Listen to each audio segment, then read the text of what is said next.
오늘 말씀은 고린도전서 5장 1절에서 13절까지의 말씀입니다. 우리 한 절씩 교독하시고 마지막 절은 함께 읽겠습니다. 여러분 가운데 음행이 있다는 소문이 들립니다. 자기 아버지의 아내를 데리고 사는 일까지 있다고 하니 그러한 음행은 이방 사람들 가운데서도 볼 수 없는 것입니다. 그런데도 여러분은 교만해져 있습니다. 오히려 여러분은 그러한 현상을 통탄하고 그러한 일을 저지른 자를 여러분 가운데서 제거했어야 하지 않았겠습니까? 나로 말하면 비록 몸으로는 떠나 있으나 영으로는 함께 있습니다. 마치 여러분과 함께 있듯이 그러한 일을 저지른 자를 이미 심판하였습니다. 우리 주 예수의 이름으로 여러분이 모여 있을 때에 나의 영이 우리 주 예수의 권능과 더불어 여러분과 함께 있으니 여러분은 그러한 자를 당장 사탄에게 넘겨주어서 그 육체는 망하게 하고 그의 영은 주님의 날에 구원을 얻게 해야 할 것입니다. 여러분이 자랑하는 것은 좋지 않습니다. 여러분은 적은 누룩이 온 반죽을 부풀게 한다는 것을 알지 못합니까? 여러분은 새 반죽이 되기 위해서 묵은 누룩을 깨끗이 치우십시오. 사실 여러분은 누룩이 들지 않은 사람들입니다. 우리들의 유월절 양이신 그리스도께서 희생되셨습니다. 그러므로 묵은 누룩, 곧 악의와 악독이라 누룩을 넣은 빵으로 절기를 지키지 말고 성실과 진실을 누룩으로 삼아 누룩 없이 빚은 빵으로 지킵시다. 내 편지에서 음행하는 사람들과 사귀지 말라고 여러분에게 썼습니다. 그 말은 이 세상에 음행하는 사람들이나 탐욕을 부리는 사람들이나 약탈하는 사람들이나 우상을 숭배하는 사람들과 전혀 사귀지 말라는 뜻이 아닙니다. 그러려면 여러분이 이 세상 밖으로 나가야 할 것입니다. 그러나 이제 내가 여러분에게 사귀지 말라고 쓰는 것은 신도라 하는 어떤 사람이 음행하는 사람이거나 탐욕을 부리는 사람이거나 우상을 숭배하는 사람이거나 사람을 중상하는 사람이거나 술 취하는 사람이거나 약탈하는 사람이면 그런 사람과는 함께 먹지도 말라는 말입니다. 밖에 있는 사람들을 심판하는 것이 나에게 무슨 상관이 있습니까? 여러분이 심판해야 할 사람들은 안에 있는 사람들 아니겠습니까? 함께 읽겠습니다. 밖에 있는 사람들은 하나님께서 심판하실 것입니다. 여러분은 그 악한 사람을 여러분 가운데서 내쫓으십시오. 아멘. 성도님들, 우리가 빵을 만들 때 그 밀가루 반죽에 누룩을 조금 넣고 상온에 두면 그 밤 사이에 그 반죽이 전체가 2배로 부풀어 오르는 모습을 우리가 볼 수 있습니다. 작은 누룩 이 하나가 밤 사이에 이 반죽 전체를 바꾸어 놓은 것이죠.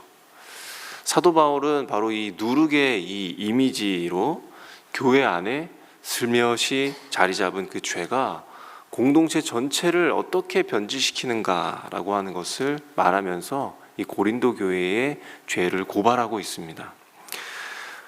바울이 전해들은 소식은 굉장히 충격적이었습니다. 1절에서 같이 어떤 사람이 자기 아버지의 아내와 이 성적인 관계를 맺고 있다라고 하는 소식이었습니다.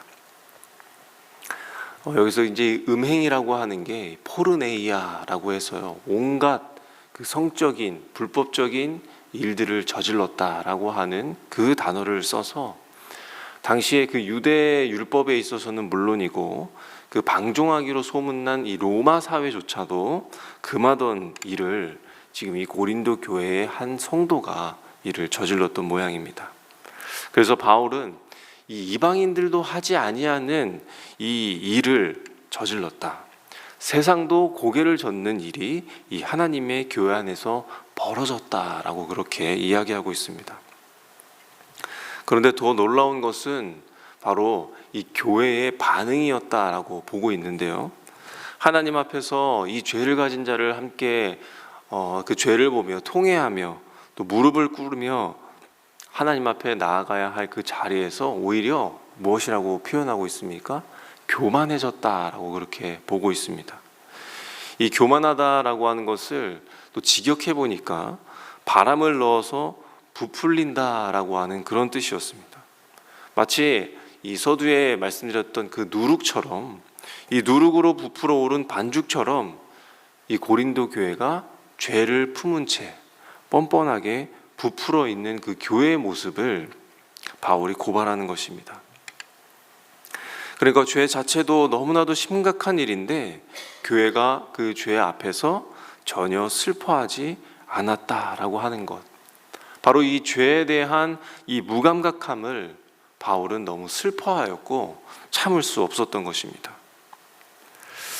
어쩌다 고린도 교회가 이런 상태가 되었을까요? 우리가 알다시피 고린도 교회는 은사의 부족함이 없는 그런 교회였습니다. 말과 지식이 풍성했다라고 바울은 기록했습니다. 우리가 어제 주일 설교에 들었던 것처럼 이 헬라적인 철학이나 그리고 수사학 문화 속에서 이 언변과 지혜를 자랑하는 것이 그들에게 있어서 아주 명예로운 그런 문화였었죠. 그래서 바울이 이 지식에 대해서 너희들이 잘하고 있는 그 말과 지식에 대해서 어떻게 꼬집습니까? 지식은 교만하게 한다. 그렇게 바울이 받아쳤던 것입니다. 그들이 또 자랑스럽게 입버릇처럼 말하던 무엇입니까? 우리는 너무나도 자유롭다. 우리에게 있어서 못 받아들일 건 없다. 무엇이든 괜찮다. 라고 하는 그들만의 슬로건이 있었습니다. 또 우리는 이미 영적으로 풍성하다라고 하는 자기 확신이 있었고요. 고린도 교회는 바로 그것 때문에 죄를 죄로 여기지 못한 것입니다. 오히려 그 죄를 품는 일이 자신들의 아주 성숙한 자유와 지식의 증거인 양 여겼던 것이죠. 성도 여러분, 이 일이 정말 참으로 무서운 일입니다. 교회 안에서도 죄 없는 성도가 없고 교회는 죄인들이 모인 곳입니다. 얼마든지 넘어질 수 있고 얼마든지 우리가 부끄러운 자리에 설 수 있는 사람들입니다. 그러나 정말 무서운 것은 그 죄 앞에서 더 이상 마음이 아프지 않다라고 하는 이 점입니다. 나만 그런 것도 아닌데 아니 이게 무슨 문제냐 라고 그냥 지나쳐 버리는 것. 우리의 마음을 찢어야 하는 그 자리를 그냥 무감각하게 통과해 버리는 그런 일들. 바울이 고린도 교회에 묻는 것이 바로 이것입니다. 왜 그 죄 앞에서 너희는 슬퍼하지 않느냐? 왜 죄 앞에서 아무렇지 않게 너희들이 서 있느냐?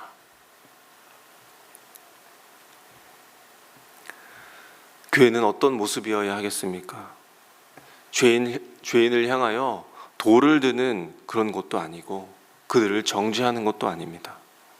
그 사람이 더 이상 죄 안에 머물지 않도록 그 길에서 돌아오도록 함께 애통하며 붙드는 그런 공동체여야 합니다. 성도 여러분들, 이러한 애통함이 우리 안에서 먼저 회복되어야 합니다.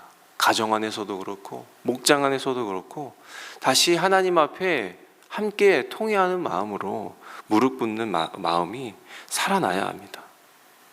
그러면 어떻게 되는 것입니까? 우리가 거룩함에 대한 그 감각을 되찾게 되는 것이죠. 죄 앞에서 함께 아파할 수 있는 교회, 그리고 여러분들의 가정과 우리 은혜 샘물교회가 되기를 간절히 소망합니다. 그래서 바울이 어떻게 권면하고 있습니까? 바울이 이 고린도 교회를 향한 이 명령은 아주 단호합니다. 그 사람을 사탄에게 내어주라. 공동체 밖으로 내보내라 라고 하는 그런 말이죠. 그런데 바울은 덧붙여 이야기합니다. 그의 육체를 망하게 하고, 그리고 이 말은 무엇입니까?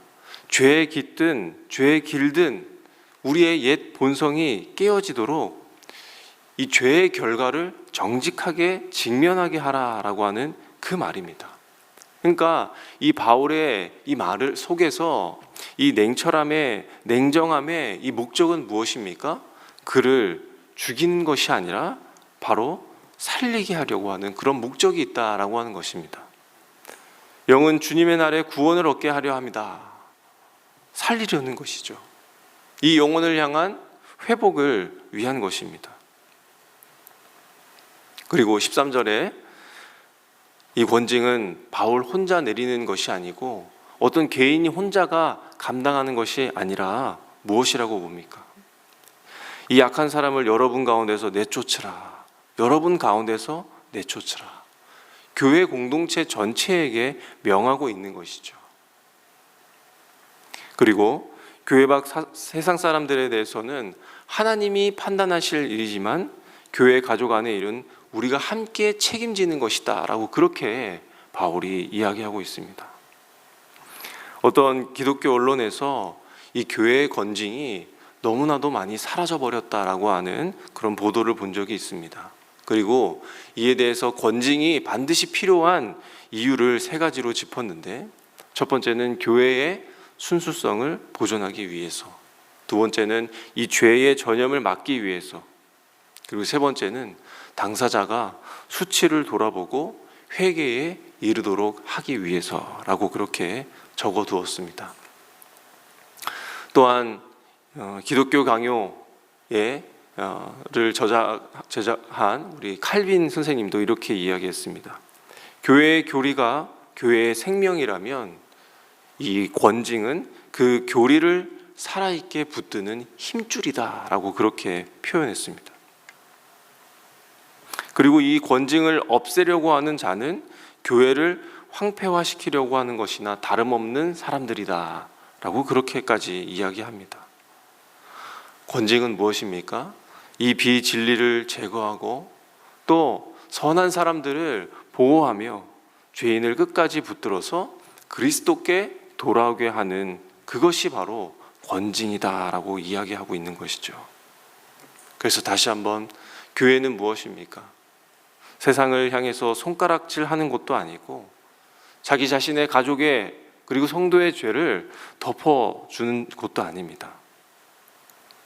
함께 아파하고 함께 돌이키고 끝내 함께 살아나는 곳이 바로 교회입니다. 사람 한 명을 잘라서 저 멀리 던져버리는 것이 아니라 돌아오게 하려고 살려내는 그 회개와 생명의 사역이 있는 곳이 바로 교회입니다. 교회가 그 사역을 감당하는 것이죠.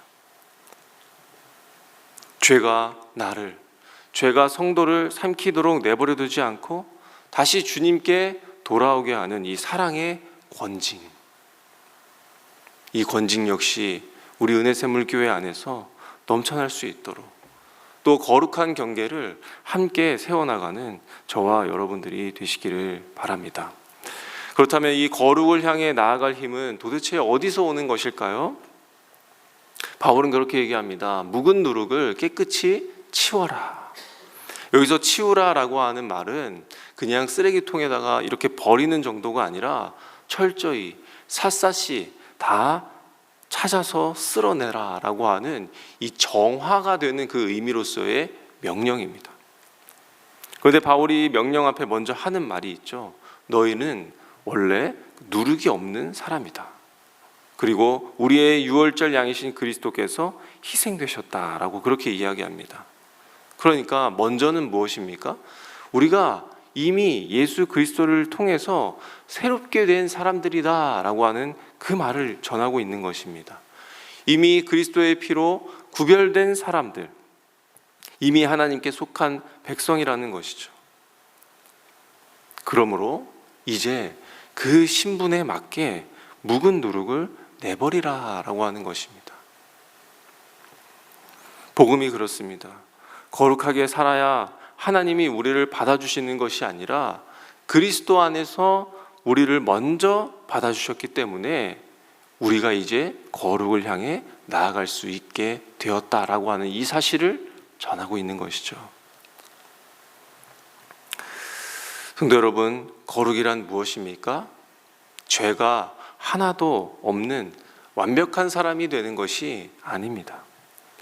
이미 나를 깨끗하게 하신 그 주님 앞에 다시 한번 정직하게 나아가는 것, 그것이 거룩입니다. 또 교회의 거룩이란 무엇입니까? 서로를 손가락질하며 정죄하는 것이 아니라 끝내 서로를 살리려는 사랑입니다. 권징이란 또한 미움의 칼로 도려내는 것이 아니라 그 도려낸 것을 회복으로 아물게 하는 그런 것입니다. 오늘 이 아침에 오늘 말씀을 통해서 내 안에 있는 그 누룩 하나를 그 십자가 앞에서 정직하게 꺼내놓고 또 우리에게 주신 복음으로 말미암아 누리고 있는 그 은혜를 우리가 감사하며 또 회복의 기쁨으로 나아가는 우리 모두가 되기를 진심으로 소망합니다. 우리 함께 말씀을 가지고 기도하시고 오늘은 다음 세대를 위해서 함께 기도해 주시겠습니다. 하나님, 우리의 자녀들과 다음 세대가 이 세상의 기준에 무뎌지지 아니하도록, 무너지지 아니하도록 주님 도와주시고, 죄를 죄로 분별할 수 있는 이 거룩한 감각을 하나님 되찾고 회복되어지는 거룩한 세대가 되게 하여 주시기를 함께 기도하면 좋겠습니다. 말씀 앞에 그들의 마음이 다시 살아나고 예배와 이 공동체 안에서 예수 그리스도의 은혜를 깊이 경험하는 그들이 되게 하여 주시옵소서. 다음 세대가 지식만 가득 찬 그런 세대가 되는 것이 아니라 사랑과 거룩으로 주님을 따르는 믿음의 세대로 세워가 주시옵소서라고 우리 함께 기도하겠습니다. 또한 우리 교회를 위해서 한번 기도해 주실까요? 장기 봉사 준비와 또 학습 세례 입교 문답식을 위해서 기도해 주시겠습니다. 하나님 아버지, 단기 봉사를 준비하는 모든 과정 가운데에 또 필요한 재정과 일정과 마음을 주님께서 예비해 주시고 모든 참여자들이 열방을 위해 평생을 기도하고 또 선교하는 그 복음의 사명으로 붙드는 은혜를 더하여 주실 수 있도록 함께 기도해 주시겠습니다. 또한 학습 세례와 입교 이 문답식을 통해서 참된 믿음의 고백이 행하여지는 이 시간이 되게 하여 주시고 예수 그리스도를 나의 주, 나의 구주, 나의 그리스도로, 나의 구원자로 분명히 고백하는 그런 은혜의 시간이 되게 하여 주시옵소서라고 우리 함께 기도하신 후에 우리의 각자의 기도 제목을 하나님께 올려드리도록 하겠습니다. 함께 기도하겠습니다.